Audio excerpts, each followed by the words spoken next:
Bonjour à tous, petit tirage général. Comme d'habitude, on fait preuve de bon sens et de discernement. On ne prend uniquement que ce qui résonne en totalité ou en partie. Si ça ne résonne pas, c'est que le tirage n'est pas fait pour vous. Vous switchez. Alors, on vous demande, on vous invite, pardon. Il n'y a jamais aucune obligation. Vous le savez, vous avez votre libre arbitre. On vous invite à vous libérer. À vous libérer de quelque chose qui vous perd concernant ce que vous ressentez avec quelqu'un. Il y a une dépendance affective qui fait que vous vous perdez vous-même par rapport à quelqu'un. On vous invite à vous affirmer. Qu'est-ce qui se passe par rapport à cette personne? Est-ce que vous subissez? On n'oublie pas hein, quand on a la dépendance affective. Oui, mais je l'aime trop, je ne pourrais pas faire sans lui ou sans elle. Si, vous en êtes capable. Par contre, qu'est-ce qui se passe derrière ça? Pourquoi vous ne savez pas faire sans l'autre? Est-ce que l'autre est davantage vu comme un père ou une mère, un parent? Un banquier, il faut le dire aussi, hein. Quelque chose comme ça. Qu'est-ce qui se passe derrière? Puisque toute personne doit savoir et pouvoir n'avoir besoin de personne. C'est-à-dire que quand on n'a pas besoin de quelqu'un, c'est qu'on a envie. Et là, la relation est juste. C'est-à-dire que on ne va pas chercher une relation chez l'autre qui va inconsciemment aller chercher une blessure, c'est-à-dire un parent qui a été absent. Donc on va aller chercher un des deux parents où on voulait la reconnaissance. Donc on s'accroche parce qu'on n'a jamais eu la reconnaissance du parent.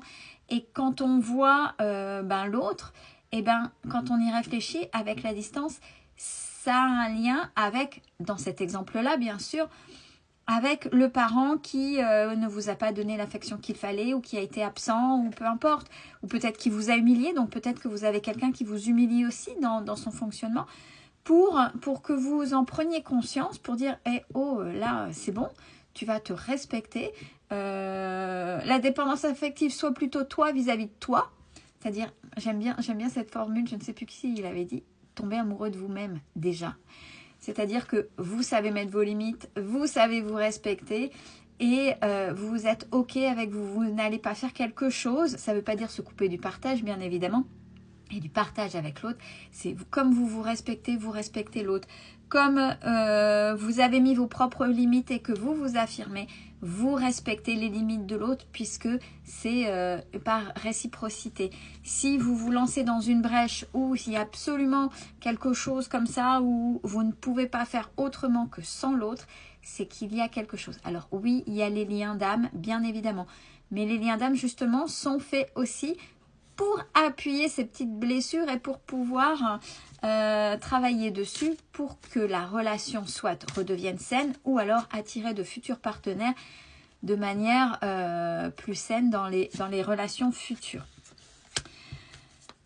Alors, pourquoi? Dans cette relation-là, c'est davantage financier. Alors, est-ce que vous avez peur de ne pas vous en sortir sans l'autre, financièrement parlant? C'est aussi un truc. Ça peut être aussi la chose où l'autre a une certaine emprise, c'est-à-dire sans moi, tu ne seras rien. Sans moi, tu seras à la rue. Sans moi, voilà, et est en train de vous a cassé. Vous a cassé. Et l'autre a peut-être une certaine aisance matérielle qui fait que. Donc, vous coince par rapport à ça. Il faut reprendre confiance en vous et forcément, tu ne seras pas à faire sans moi, tu ne seras jamais de s'en sortir, c'est le sauveur. Et si, bien évidemment, vous avez besoin d'un sauveur ou d'une sauveuse en face, bien évidemment qu'il y aura cette dépendance affective.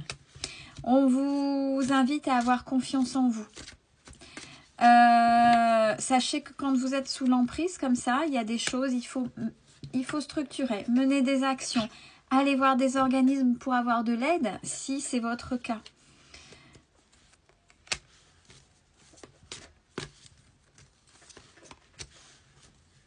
Surtout si vous avez des projets. Quel est votre projet?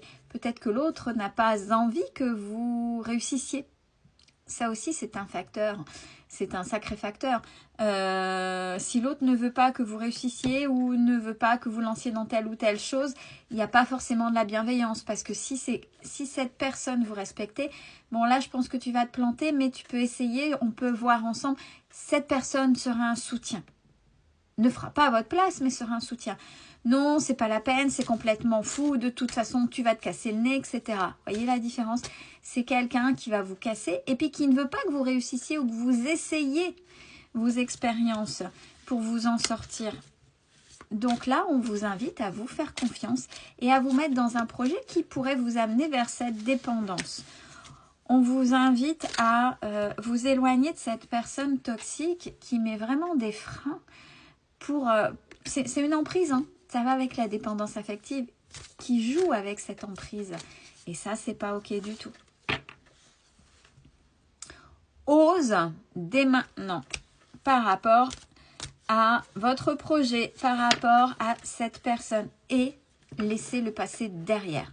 Cette personne peut vous dire tout ce qu'elle veut pour essayer de vous garder, pour essayer de vous soumettre, pour essayer de vous manipuler, vous contrôler, peu importe. Le passé. Ouais, c'est dur, hein. Je sais, ce ne sont que des mots, c'est dur. Mais là, on est ici et maintenant. Ici et maintenant, qu'est-ce que vous voulez? Alors, la manifestation, il y en a encore beaucoup. J'attire, je manifeste. Ok.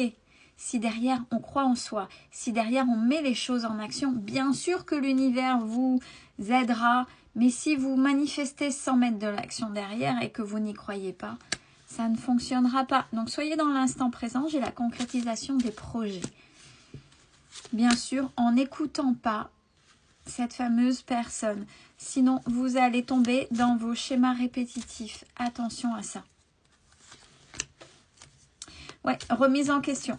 Ben forcément, j'ai peur de refaire des bêtises. Tellement votre confiance, elle a été ébranlée. Tellement la personne vous a manipulé sur qui vous êtes pour avoir cette emprise. C'est terrible, hein.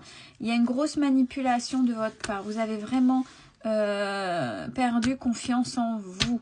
Prenez le recul nécessaire. Osez. Étape par étape. C'est pas grave. Osez. Éloignez-vous de cette personne qui se présentait comme indispensable pour vous. Comme bien sûr ce sauveur. Vous n'oubliez pas le triangle de Cartman. Bourreau, sauveur, victime. Je t'ai sauvé, etc., etc. Bourreau, ouais, t'es qu'une ingrate ou un ingrat, etc., etc. Victime, non, mais de ta faute, tu m'écoutes pas, tu vas nous mettre dans la misère. Ça s'appelle le triangle de Cartman en psycho.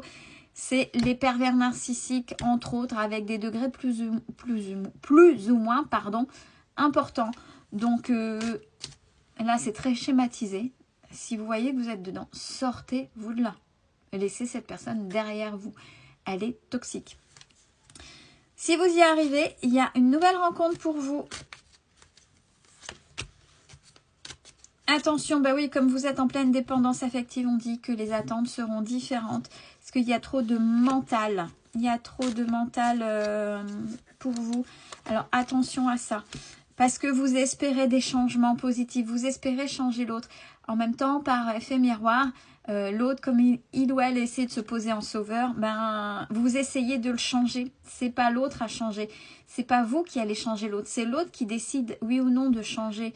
Si l'autre n'a pas envie de changer et qui se trouve bien dans ses manipulations, etc., surtout quelqu'un qui manipule et qui essaie de contrôler au maximum, vous ne pourrez rien en tirer, vous n'aurez pas de changement positif. C'est vous, à partir du moment où vous changez, vous vous respectez, le reste et l'environnement changent. Libération des croyances limitantes. On vous invite, si possible, de travailler. De toute façon, vous êtes dans la douleur à cause de cette personne. Donc, allez jusqu'au bout. Ouais, je sais, parce que ça fait mal. Allez jusqu'au bout pour vous libérer, pour être mieux après. Et n'oubliez pas, j'adore cette carte, je le dis assez souvent quand elle sort. Je vaux, je mérite. Vois plus grand. Vois plus grand. Je vibre, je me mets dans l'action, je me respecte parce que je vaux et je le mérite. Vous le valez, vous le méritez. Ne laissez pas l'autre avoir la responsabilité de votre bonheur. Vous êtes responsable de votre propre bonheur. Prenez soin de vous. Belle journée à tous.